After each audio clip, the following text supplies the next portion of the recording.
Welcome to an exploration of the human mind and the hidden secrets of everyday behavior. We often find ourselves asking deep questions about how we and others act in social situations. Many people hide their true feelings, but their actions often speak louder than their words. Real communication happens through subtle gestures, stolen glances, and moments of silence. One major sign of interest is when someone fixates their gaze on you specifically. Science suggests we unconsciously fixate on the people and objects we want the most. When someone is attracted to you, their body may naturally spring forward. Leaning toward another person shows that their opinions truly matter to you. An open posture, like uncrossed legs and a straight back, creates a deeper emotional bond. Our brains release a love hormone called oxytocin during eye contact, which helps us feel closer. Mirroring is another fascinating sign where people copy your actions to show they like you. If someone mimics your posture or movements, there is a good chance they have feelings for you. Small favors, like lending a pencil, are actually intentional emotional investments.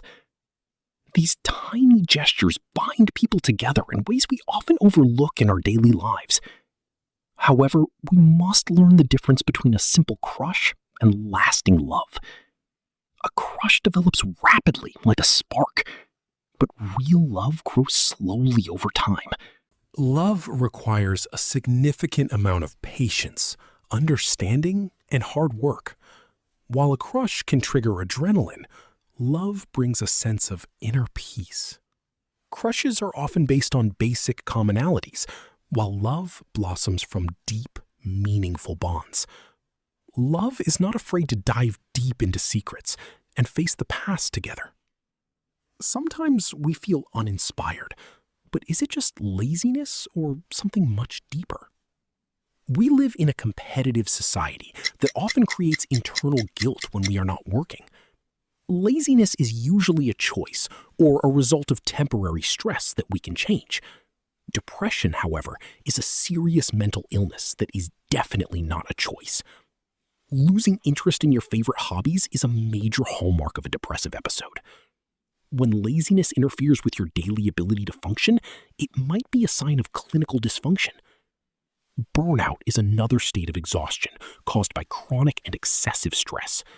The main difference is that burned out people used to be very motivated and high achieving. Burnout can make you feel detached, as if you were watching life from the outside.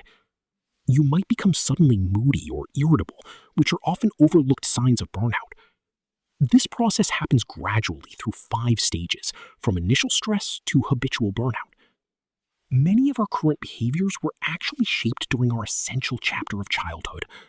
Toxic parenting can leave emotional marks and memories that last for a lifetime. Offensive words about appearance can lead to deep physical insecurity and worry. Sarcastic questions from parents make children feel like something is wrong with them. Making a child feel like a burden causes them to unconsciously hide their needs as adults. Unhealthy comparisons reduce self-esteem and create resentment between siblings. Threatening abandonment can cause a person to have lifelong trust issues in relationships. Empty promises teach children that they cannot rely on those they love in life. Our childhood home essentially maps out how we will act in our future love styles. Personality types also play a huge role in how we navigate the social world. Introversion is a broad spectrum that includes much more than just being shy. Social introverts are outgoing with close friends, but feel drained by large crowds. Thinking introverts are often lost in their own rich internal world and daydreams. Anxious introverts tend to ruminate on their behavior in public social settings.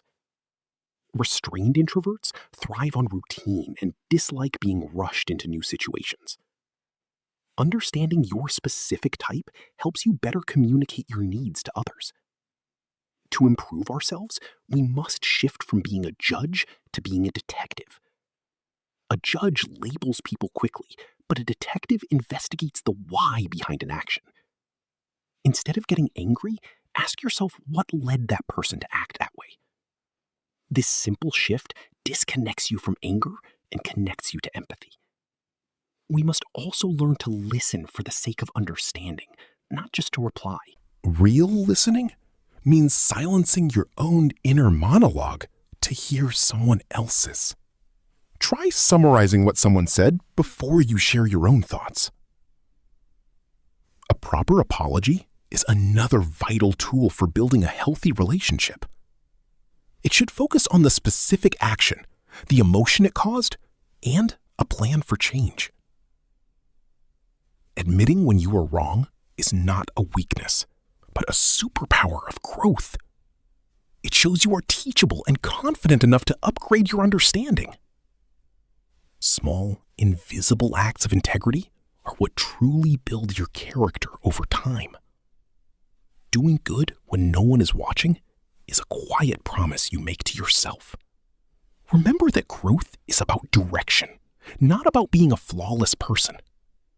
If you feel disappointed in yourself, try seeing yourself with softer eyes again.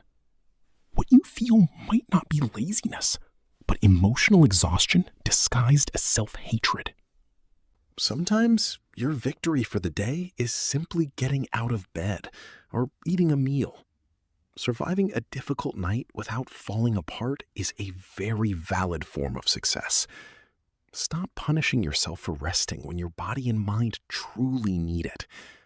Treat your own growth like a garden you are slowly and carefully growing.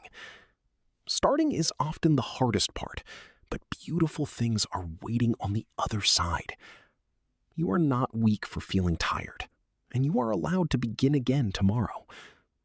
Thank you for being here as we take another walk down everyday psychology lane.